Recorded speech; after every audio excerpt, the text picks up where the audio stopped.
Hello everyone, इस video में हम लोग बात करेंगे प्लेजरिज्म एंड फेयर यूज के बारे में। सो प्लेजरिज्म एंड फेयर यूज क्या होते हैं एंड जब हम लोग आईसीटी पढ़ते हैं तो उसमें इस टॉपिक को क्यों पढ़ाया जाता है।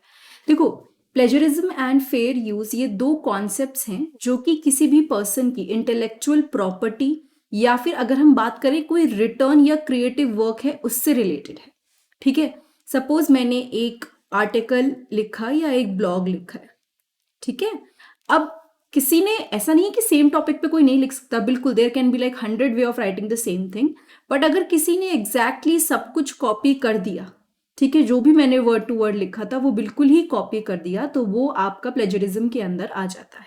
ठीक है, या नॉर्मली हम बात करें, किसी ने बहुत ही अच्छे से अपनी पीएचडी कंप्लीट करी, उसके बाद उन्होंने अपनी थीसिस लिखी एंड किसी ने उनकी पीएचडी को कॉपी कर दिया without giving them the credit कि मैंने इनकी पीएचडी से या फिर इनकी जो डिसर्टेशन थी उससे कुछ करा है, उससे सीखा है। डिसर्टेशन वगैरह के बारे में आप जान जाएंगे अगर आप मास्टर्स में जाएंगे तो ये सब आपका प्लेजरिज्म में आता है।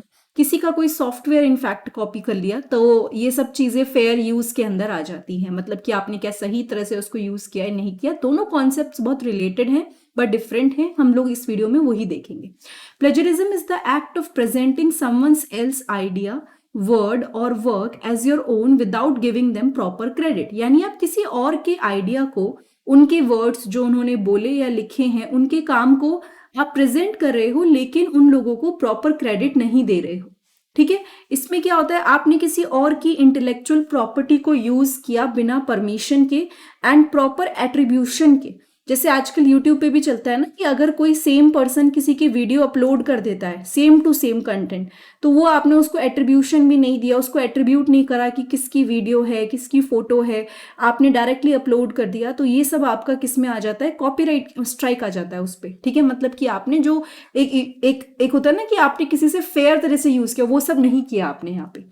ठीक है, तो ये आपका जो रिटर्न वर्क होता है, क्रिएटिव वर्क होता है। अब जैसे आपने कई बार देखा होगा, ऐसे बहुत सारे इंसिडेंट होते हैं कि किसी का क्रिएटिव वर्क था, किसी बड़े इंसान ने यूज कर लिया, तो एकदम से वो पर्सन बोलता है कि ये तो मेरा कॉपी हो गया, और हो भी होता भी है ऐसे। But these are the things which come under plagiarism. ठीक है, नाउ एग्जाम्पल की हम लोग अगर बात करें, कॉपिंग and pasting text from a source without quotation marks और साइटेशन। जब आप अगर मास्टर्स करते हैं या फिर आप कोई भी ऐसी डिग्री करेंगे जहाँ पे आपको डिसर्टेशन या अपना काम खुद लिखना होगा, वहाँ पे you will notice few of the thing. So कॉपिंग and pasting text from a source without quotation marks और साइटेशन का मतलब है कि आपने क्या किया, कोई सोर्स है, ठीक है, कोई सोर्स है, आपने वहां से कॉपी किया लेकिन उसको बताया, उसको जैसे ना वहां पे साइटेशन होता है। आप सपोज कोई पेपर लिखने वाले हो और आप 5 लोगों के पेपर को रेफर करोगे, मतलब 5 लोगों के पेपर को पढ़ के कुछ सीख रहे हो या उनकी कोई बात को आप लिख रहे हो, तो आपको उनको साइट करना होगा कि आपने उनके पेपर को, साइटेशन मतलब उनको कॉपी किया है या अपने पेपर में आप लिखने वाले हो। और अगर आपने किसी और का काम अपना काम कह के सबमिट कर दिया या फिर पैराफ्रेजिंग, मतलब कि थोड़ा सा वर्ड वगैरह चेंज करके सेम चीज कही, ठीक है, ये सब पैराफ्रेजिंग के अंदर आता है, बिना प्रॉपर एट्रीब्यूशन दिए ये सब प्लेजरिज्म के अंदर आ जाते हैं। ठीक है, प्लेजरिज्म अवॉइड करने के लिए बहुत जरूरी है कि उस पर्सन को क्रेडिट दिया जाए। सपोज आप एक प्रोजेक्ट करके कंप्लीट करते हो, कोई आपका सेम प्रोजेक्ट बिल्कुल कॉपी कर दे, तो आपको कैसा लगेगा, अच्छा नहीं लगेगा ना। तो इसीलिए क्रेडिट दो कि हाँ हमने कॉपी किया है और हम इसको यूज कर रहे हैं, और उससे कई बार परमिशन भी लेनी पड़ती है। देयर आर डिफरेंट वेज अलग अलग फील्ड में। ठीक है, नहीं तो आप प्रॉपर साइटेशन दीजिए या रेफरेंस करिए कि हाँ मैंने इनके मतलब पेज से पढ़ा है। Different academic and professional setting में have specific guidelines on how to properly cite sources. हर जगह का अपना अपना रूल होता है कि हम किस तरह से इसको यूज करने वाले हैं। They have their own guidelines and their own work और their own way of working, जिससे वो क्या करते हैं, बताते हैं कि यहाँ पे किस तरह से आप चीज़ों को यूज़ करोगे, क्या चीज़ आपको करनी है। ठीक है, सो हर एकेडमिक एंड प्रोफेशनल सेटिंग में सबकी अपनी गाइडलाइंस होती हैं कि किस तरह से आपको कोई सोर्स को यूज़ करना है। Then comes fair use. Fair use is a legal doctrine that allow the use of copyrighted material under certain circumstances without the need for permission from the payment to the copyrighted holder. Fair use एक मतलब doctrine में आप ये कह सकते हो set of rules, principal. ये basically ऐसा होता है कि आप किसी के मटेरियल को यूज कर रहे हो, लेकिन ऐसा नहीं है कि आप कॉपी कर रहे हो यहाँ पे, मतलब बिल्कुल चुरा लिया आपने, नहीं। बट यहाँ पे कुछ सर्टेन रूल्स एंड रेगुलेशन होते हैं। एग्जाम्पल्स देती हूँ, किसी ने कोई वीडियो बनाई, अब न्यूज़ वालों ने वो वीडियो शो करी, तो क्या ये न्यूज़ वाले कॉपी कर रहे हैं? नहीं।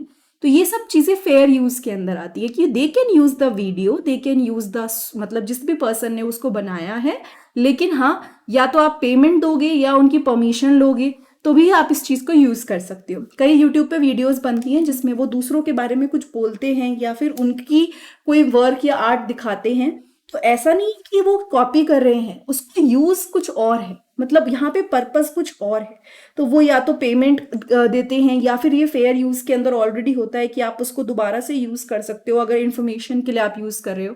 ठीक है, तो बहुत ज़्यादा ये कॉपीराइट लॉ होते हैं जो कि राइट्स होते हैं कॉपीराइट ओनर के लिए, और ऑब्वियसली इससे अब आइडियाज एंड इन्फॉर्मेशन भी एक्सचेंज हो सकते हैं। सपोज किसी एक पर्सन ने एक वीडियो रिकॉर्ड कर ली, वो वीडियो बहुत अच्छी है, इंटरेस्टिंग वीडियो है, ठीक है, और उस वीडियो से काफ़ी इन्फॉर्मेशन स्प्रेड हो सकती है, तो क्या अगर कोई दूसरा पर्सन उसको यूज़ करेगा तो वो गलत माना जाएगा? नहीं। बट अगर उसको ऐसे यूज़ कर रहा है कि जिसकी वो वीडियो है उसको कोई नुकसान नहीं हो रहा है, एज इन वो उसकी परमिशन या लॉज का ध्यान रख के, तो वो फेयर यूज़ के अंदर आता है। Factors considered in fair use, सबसे पहले तो है purpose, the purpose of the use such as whether it is educational, commercial और नॉन प्रॉफिट पर्पसेस। बहुत सारे अच्छे अच्छे यूट्यूबर्स हैं जो मतलब बहुत ही इंफॉर्मेशनल, जिसे कहना चाहिए, कंटेंट क्रिएट करते हैं। तो आपने देखा होगा कई बार वो दूसरों की वीडियोस, कोई इंस्टेंसेस उन सब की वीडियोस को शो करते हैं, तो वहां पे ऐसा नहीं है कि वो कॉपी कर रहे हैं, they are using it in a fair way, तो वो फेयर यूज के अंदर आता है। तो पर्पस क्या है वो भी इंपॉर्टेंट होता है, नेचर क्या है, ठीक है। कई सारे ऐसे काम होते हैं जिसको आप मतलब फेयर यूज में यूज कर सकते हो। अब किसी के आर्ट को आपने सेम टू सेम आर्ट को कॉपी करके सेल करा, तो ये फेयर यूज नहीं होगा। बट आपने उनको परमिशन ली, उनको लॉयल्टी मिली, मतलब उनको कुछ पैसा मिला, फिर आपने उसको बेचा, तो that comes under the nature कि किस तरह का काम। और दूसरी चीज, the amount and substantiality of the portion used. अब किसी एक की वीडियो है, यूट्यूब पे बहुत कॉमन है, उसको सेम टू सेम कॉपी कर दिया, एग्जैक्ट वर्ड टू वर्ड सब कुछ, मतलब बिल्कुल एकदम सेम वीडियो, तो ये आपका अमाउंट, कितना आपने वीडियो यूज करी, बहुत मैटर करता है। अब किसी ने किसी एक वीडियो की छोटी सी क्लिप को यूज किया टू गिव सम इन्फो, तो यहाँ पे अमाउंट मैटर कर रहा है ना, कि आपने कितना ज्यादा पोर्शन उस वीडियो का यूज किया, उस कॉपीराइटेड वर्क का यूज किया, एंड प्लस आप उसको यूज करोगे तो मार्केट वैल्यू क्या बढ़ेगी और ओरिजिनल वर्क की। कई बार यूट्यूबर्स क्या करते हैं, दे मेंशन कि हमने ये यूज किया है और ये वीडियो जो है ये इस पर्टिकुलर यूट्यूबर की है सपोज, तो अब उनको मार्केटिंग मिल रही है क्योंकि उनकी वीडियो कोई देखेगा तो उनकी वीडियो की तरफ जाएगा जिनकी वीडियो आपने यूज करी है। तो देयर आर मेनी फैक्टर्स जो कि फेयर यूज में कंसिडर्ड होते हैं, लेकिन एक बात बहुत इंपॉर्टेंट है कि फेयर यूज कॉम्प्लेक्स है। हर जगह सेम फेयर यूज की जो आपकी, जिसे कहना चाहिए, how do we say that, जो गाइडलाइंस होती हैं हर जगह अलग अलग होती हैं। जैसे फोटोज में होता है, फोटोज किसी ने खींची हैं, तो अब वो उसका किस तरह से यूज करना चाह रहे हैं। कुछ लोग आप देखते होंगे लिखा होता है फ्री फोटोज, कुछ में आपको पे करना होता है, कुछ में आपको एट्रीब्यूशन यानी उसको मेंशन करना होता है। So all these things are very important. The effect of use on the market value of the original work, it is important to know that fair use एक कॉम्प्लेक्स और कॉन्टेक्स्ट डिपेंडेंट, मतलब किस बारे में ये है, इस पे बहुत मैटर करता है, ठीक है। And it often applied in situation such as criticism, commentary, news reporting, teaching, scholarships and research. अलग अलग फील्ड में इसको यूज किया जाता है। मैं अगर आज कोई चीज किसी की बिल्कुल सेम टू सेम कॉपी करके अपने पेपर में लिख रही हूँ, तो मुझे वो मेंशन करना होगा कि मैंने इस पर्सन से, इसके आर्टिकल से यूज किया, तो साइटेशन में ये चीज आती है।